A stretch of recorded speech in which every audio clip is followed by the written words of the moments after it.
Mirasee.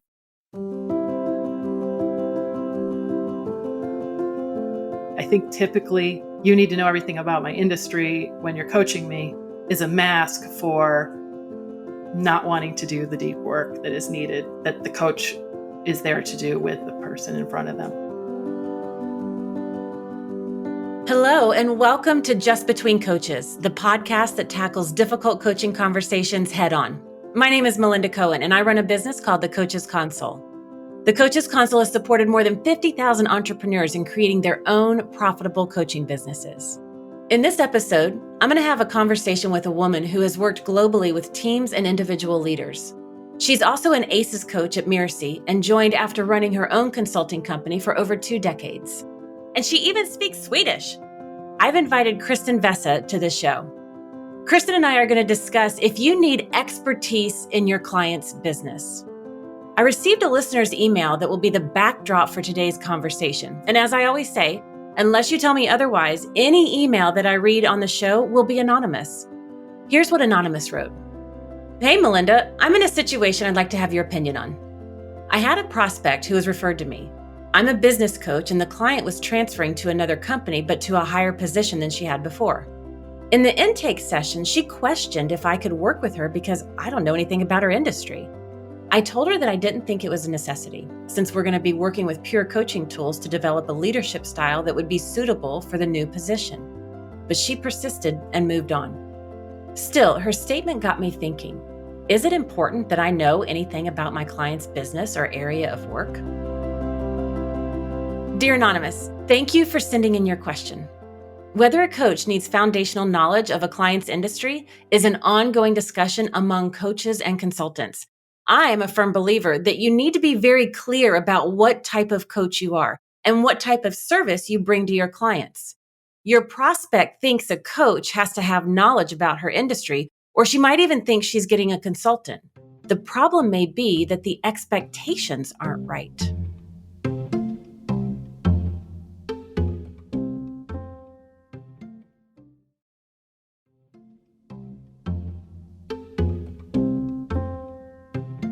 My guest today, Kristin Vesa, has a deep understanding of structures, frameworks, processes, and procedures combined with a breadth of knowledge into human potential. She's an international conscious business coach and consultant, working with high-performing professionals and their teams. She guides businesses, expansions, focusing on success mapping and accountability tracking, helping companies increase return on investment by taking step-by-step actions to achieve their goals. Welcome, Kristen. Hi, Melinda. It's great to be here. I'm so excited that you're here. And Kristen, I know that you've worked internationally for years. Like I said earlier, you even speak Swedish. Are you from Sweden, or where did you grow up? Yeah, no, I'm actually from the Finger Lakes area of New York State in the US. And I went to university in Sweden and worked for Volvo. So I learned Swedish while in Sweden. Okay, I have a nosy question. How did you go from New York to go to university in Sweden? You know, in high school, I was one of those kids that thought it would be really cool to do a foreign exchange. And I thought, but my language always helped me. So in my university, I was able to take a semester or 2 of Swedish.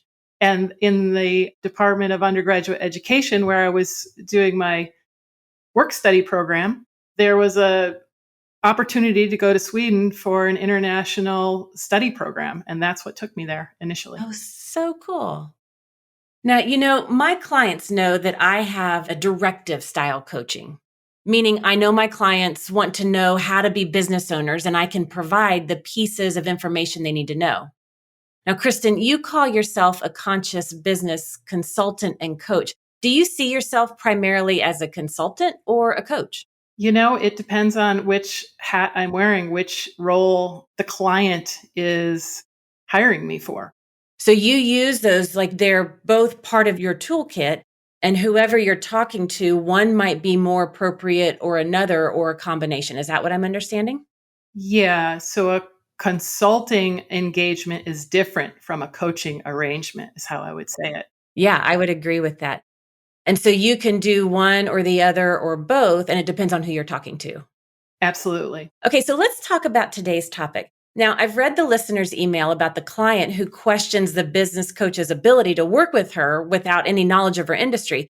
What's your opinion or view? Do you think you need to know the ins and outs of everything as a coach, Kristen? No, certainly not as a coach. I believe as a coach, you're focused on knowing that the person in front of you is whole and resourceful.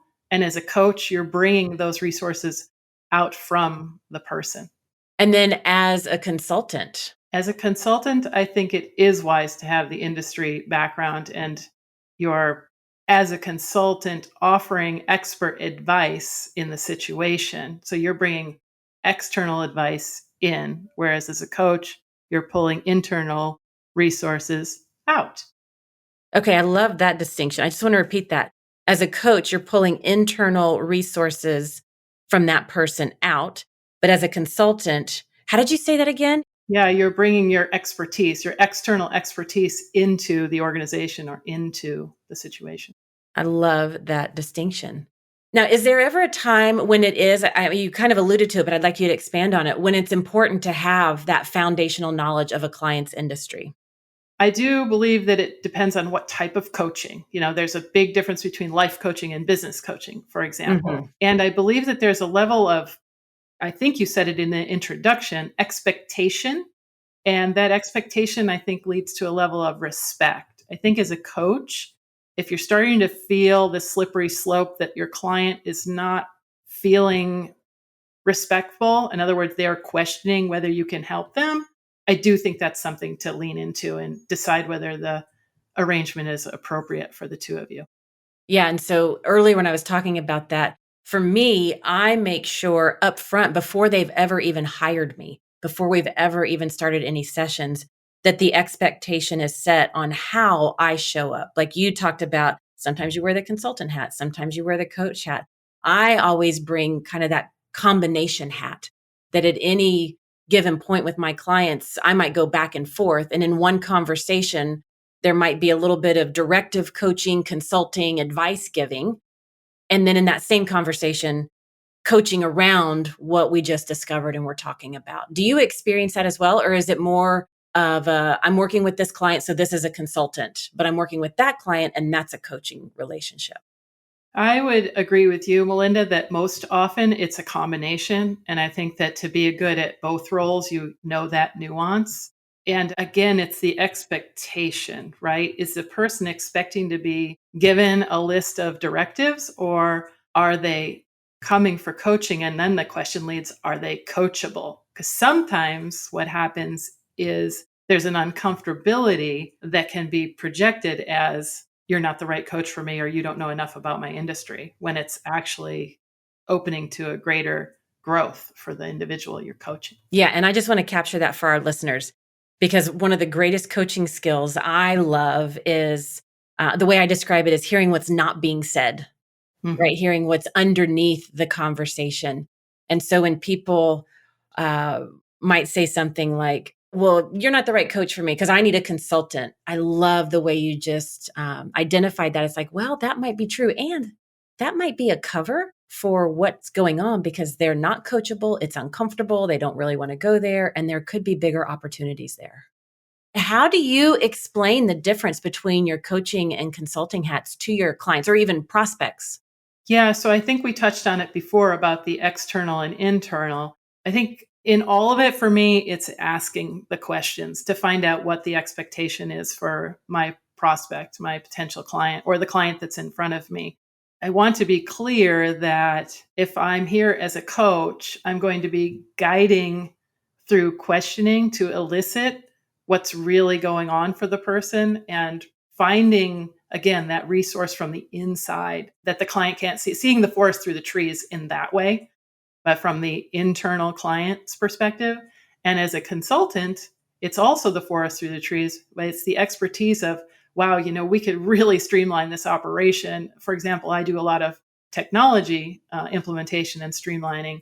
And oftentimes it's, why are we using 6 different platforms and we have so much redundancy? So it's really getting clear on what is the thing we're solving for, and then which of the hats am I using to solve that particular issue or problem or reach the goal for the client.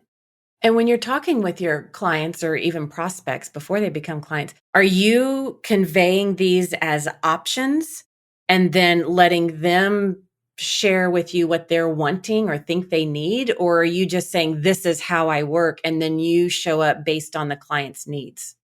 I think that typically someone will reach out either for a consulting project or to be coached. And it's in the explaining or in the conversation of how I would work with them. It depends again on what is the problem we're solving for, or what is the pain point that the person or the organization is having. And then understanding how I would work together with them to both bring in expertise and my coaching skills to draw out the best possible solution for the environment for all the people involved. So let's go back to what Anonymous wrote in that situation. And as a business coach, like, explain to Anonymous, how would they articulate this to their prospective clients? I believe that we have to listen to our gut reaction to our intuition. And if you're really sitting in front of someone and you feel like this is a zinger, a disapproving, a disrespectful way that this is coming across, you might want to just say, I think you're right, and call it a day. Honestly, I think as a coach and a consultant, that is a choice that you do have as your first go to. And then if you say, no, I really do want to work with this person, and I recognize that they're feeling a little uncomfortable, it's really then getting to the root of what's really the uncomfortability. I think typically you need to know everything about my industry when you're coaching me is a mask for not wanting to do the deep work that is needed, that the coach is there to do with the person in front of them. Yeah, sometimes I would even, like, I'd pull in some coaching questions, right, with Anonymous's email in that situation. This new client clearly was like, no, I don't want to coach. You need to know my industry or else you can't help me, right? It's kind of paraphrasing what they said. And I would bring in those coaching questions to say things like, well, what I'm noticing is you're saying you need a certain level of expertise and the role that coaching can play along with that. And then I would explain the power of coaching so that the person could see the possibility. And then I would check in with them to see, is that something that you're open to? Exactly. Being open to coaching is one of the keys to the success, right? Yeah. But let me ask you this. When you think about the different types of issues or questions that are common in the coaching and consulting space, would you say that, do you see this a lot, or is this a non issue and it only happens every now and then, or is it pretty common? I think that there is often a feeling tone from a client that they want to work with someone who understands their industry, whether they're being coached or consulted. I think that is a pretty common expectation, right? I want to be coached by someone who understands my industry. I think that's a common expectation. Yeah, I think for you and I both, being in the business sector of and that realm of coaching, I would imagine we do see a lot of that. I could see with life coaching and different niches that may not be as common, but in some niches, I think people do. I agree. I think people expect that certain knowledge, although the power of coaching is about transformation. Doesn't matter what industry you're in, it's just about transformation and moving through that space. But I could see where it does fit in with multiple niches. Have you seen that? Do you work with coaches and other niches like life coaches where they also have to have that foundational experience, matching personal experience? Yeah, I think if you stay with the true meaning and value of coaching, you don't need that's all external stuff again. I think the true coaching skills and the gift of working with a coach is being coachable. In other words, allowing the coach to ask the questions to find what's within you, the client. What is going on? Where is there an opportunity to move beyond the current condition, the current level of uncomfortability? I think a good coach works to find that unique way to move forward for that person. And when I say unique, I don't mean like big stroke unique. I mean just a little nuance, that shift. A coach is looking for shifting the person. So for me, coaching is, I know I've had a great session when the person feels the shift. They say, oh, I'm leaving this session with a new level of either energy or understanding or forward motion than when I started my coaching session with you. And it's independent of any industry information or intelligence, in my opinion. Yeah.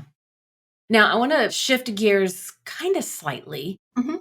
You talked about how you speak Swedish and you have 4 university degrees. And so I just want to touch a little bit on your experience of working internationally and your diverse background. Like you've been consulting outside the coaching industry for years. To what level do you need to understand the client's culture to serve him or her better and get results? I do think culture is important. One place I'm really finding it is as a business coach or business consultant, I think you do need to understand how business is done in the region and understand how culturally people get along, just the everyday things. What are those nuances? Because they really do matter in moving forward. I do think that being open to another person's culture, ways of being in the world. And I personally think that one of the ideas I've had for years since my first time of going to Sweden and coming back was, wow, I wish we would have an exchange program within the United States because from coast to coast, place to place, I've lived on both coasts, back and forth. And there's a learning that one does by moving out of that comfort zone and into a whole brand new space. So I think there's something about self-awareness that's coming into this conversation for me too. That's important for both the coach and the client. Now, earlier you talked about, sometimes it isn't a matter of how great a coach is or how great the consultant is. Sometimes your client just won't listen to your guidance or suggestions, right? And I'm thinking about 2 clients that I had who turned out to be uncoachable. You were talking about that uncoachable situation earlier, right? And sometimes it's just like, you know what? That's not going to work. And I wanted to know, have you experienced a really tough situation with a client who's been uncoachable, and how did you deal with that? Yeah, one of the basic premises in industrial engineering was the whole Pareto effect, 80-20 rule, from 20% of the effort, 80% of the benefit comes. And I think of it this way is that in any given situation, there's going to be some of it that doesn't go well. And so identifying those clients or those situations that aren't going well is just part of the evolution. And it's accepting myself that that's what's going on, that it's not all going to be great. And so I think once I'm clear that that's the situation, that, oh, this is not going the way I want it to go or the client wants it to go, the best thing is to end that coaching client relationship and move on. I think it's just an energy drain to stay in it. Yeah, yeah. So let's go back to anonymous. Kristen, do you have any other helpful tips? So anonymous is the coach and the coaching client is saying you need to know my industry. So I think again it's the tip is to really get clear on what is this relationship about? What is the client hiring the coach for? And really having that clear understanding of as your coach, this is what I understand my responsibility is to you. And again, I don't think as a coach it's about understanding the industry. Sometimes, in fact, it's best to have no Mhm. idea what the industry is about because then you're really dealing with the person in front of you and you're really seeking to understand their perspective and where they are having challenges that can help them move forward. I love that right there. That when you're sharing the expectations, the benefit of consulting and the benefit of coaching, wearing that coaching hat, maybe not being a complete expert in a field, I bring a fresh perspective. I'm going to be curious and help you be curious, and we're going to think outside the box. And so there's a benefit to that. And it's important for us to convey that when we're sharing those expectations. Yes, and I do think that that is also part of being a consultant, right? You're not fully both coaching and consulting, just to bring that in too, is that yes, there's an expertise. What is your expertise though? It may not be something that someone will look at as an industry expertise, but it might be, for example, a lot of work I did was supply chain. And so the logistics and the supply chain, that was a different way of looking at the industry to think out of the box, like you said. So I think that's where there's such a similarity in coaching and consulting. And that's why I love doing what I do, because it's thinking out of the box and solving things so that it's beneficial to everyone concerned. Like that's my goal as a coach and a consultant. So let's summarize a few things that we talked about today. I love how Kristen talked about the distinction between coach and consultant. The coach, they're listening what's going on within the person. They're pulling internal resources out of that person, where the consultant is bringing the expert advice, the external experience into a situation. And we talked about the importance of setting the expectations with your potential clients before they ever even hire you, which leads to respect. And it's that respect so that the clients can feel confident in the different ways that you do support them. And that the opportunity, and I love when Kristen said this, that sometimes, like in the case of this situation, and I don't know if this was happening or not, but if there is somebody who's saying, oh, I need a consultant, I need you to be an expertise in my field, I don't want just a coach. What might be happening in there, we've got to listen to what's going on under the conversation. And it might be a form of resistance showing up. And there could be a great coaching opportunity there if we're willing to explore it. And that we don't necessarily have to have an expertise in the person's industry or within a certain thing, but to have an understanding, a compassion, to have some knowledge in the person's background within their industry and their culture, and then bring the power of coaching and or consulting to support them in the way that serves them best. So when you have training as a coach, even if you don't have expertise in a particular area, you can lean into the power of coaching and the benefits of coaching, no matter what knowledge of the industry you have or don't have. That's where your confidence comes from. You don't have to compensate or overcompensate by being an expert. Yeah, that's very well said. And at the end of the day, to just remind Anonymous that don't take it personally, right? Don't take it personally, because when we take it personally, we start to doubt ourselves, start to doubt the skills of coaching.